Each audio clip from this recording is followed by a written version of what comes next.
Kate was heavily praised for her somber appearance during the Duke of Edinburgh's funeral last month, with many fans and commentators saying she looked more than ready to take on the responsibility of becoming Queen. Commentator Jenny Eclair said the Duchess looked even more stunning than on her wedding day, and the comedian liked to think Kate was sending her sister-in-law a hidden message with her unfaltering composure. Writing in a column for The Independent, Ms. Eclair discussed how her opinion of Kate had gone up dramatically this year and said the Duchess had shifted into a new, more interesting Kate. The comedian said her interest in the royal was first piqued when she paid her respects to Sarah Everard in March and was even more impressed by how she composed herself at Prince Philip's funeral. She wrote, "The next time Kate really caught my attention was at Prince Philip's funeral, where she appeared looking the best I've ever seen anyone look at a funeral, part soap opera diva, part femme fatale, with a hint of a Daphne du Maurier character thrown into the mix.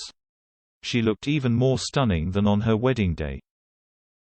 For those of us with a tendency to fabricate a narrative around a picture, there was a fanciful part of me that couldn't help imagining that Kate was sending the absent and heavily pregnant Meghan an invisible V sign all the way from the steps of Windsor Castle to Los Angeles.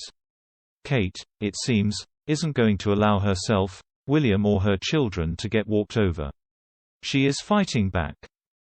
The Duchess of Sussex did not attend the Duke's funeral last month, as she was not given the go-ahead by her doctors.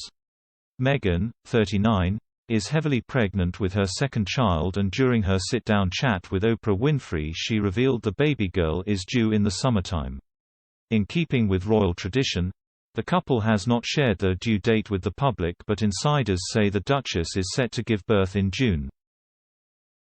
Prince Harry, the Queen's grandson, did fly back to the UK for the funeral. He made the trip a few days before the funeral, in order to comply with COVID travel restrictions. The Duke is understood to have received a frosty reception from other family members at the funeral. Princess Anne, Prince Edward and Sophie, Countess of Wessex, are understood to have effectively ignored Harry when they reunited face-to-face for the first time in over a year. Talk Radio host Kevin O'Sullivan discussed this and said, "We read that Harry was shocked by the frosty reception he got from some members of the royal family. Some literally turned their back on him. He was stunned by this.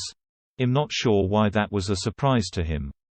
It must be occurring to him how frozen out he is, how he has turned his back on his former life.